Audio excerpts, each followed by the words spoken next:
راولپنڈی کی پولیس نے راولپنڈی کے گلی کوچوں میں تحریک انصاف کے کارکنوں کو چن چن کر بغیر کسی سرچ وارنٹ کے گرفتار کیا ہے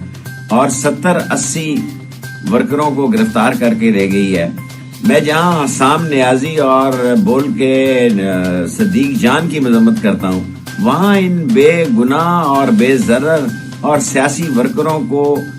پولیس کی طرف سے تشدد کا نشانہ بنائے جانے کی پرزور مذمت کرتا ہوں۔ یہ ظلم ہے، یہ بربریت ہے، یہ انتہا پسندی ہے۔ انہوں نے ہر قیمت پر الیکشن سے فراری کا فیصلہ کر لیا ہے۔ انہوں نے ہر قیمت پر تحریک انصاف کے خلاف ایک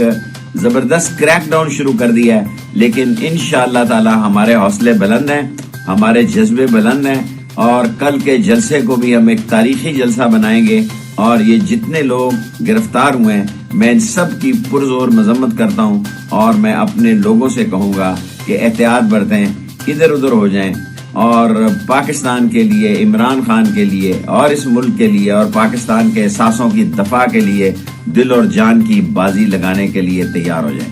کہا گیا ہے کہ جنرل باجوہ نے میرے بارے میں بیان دیا ہے، میں نے کبھی بھی ان سے علیحدہ اور تنہائی میں ملاقات نہیں کی اور عمران خان کے خلاف کبھی کوئی بات نہیں کی۔ میں نسلی اور اصلی ہوں۔ میرے فوج میں جنرل مشرف کے ساتھ، جنرل احسان کے ساتھ اور جنرل اختر الرحمان کے ساتھ تعلقات تھے، اور جب میں وزیر داخلہ تھے تو موجودہ ڈی جی آئی ندیم صاحب اور جنرل فیض سے تعلق تھے سرکاری کاموں کے سلسلے میں۔ میں واضح کر دینا چاہتا ہوں، میں نسلی اور اصلی ہوں، عمران خان کے ساتھ کھڑا ہوں، کل اس کے جلسے میں شریک ہوں گا، اور یہ سامراجی جو پاکستان کے اثاثوں پر دباؤ ڈالنا چاہتے ہیں، ساری قوم اپنی اداروں کے ساتھ مل کر اس کا دفاع کرے گی، پاکستان ترقی کرے گا۔ اور میں یہ بات بڑے واضح طور پر کہہ سکتا ہوں کہ جیل میرا سسرال ہے، میں اس سے کبھی نہیں گھبرایا،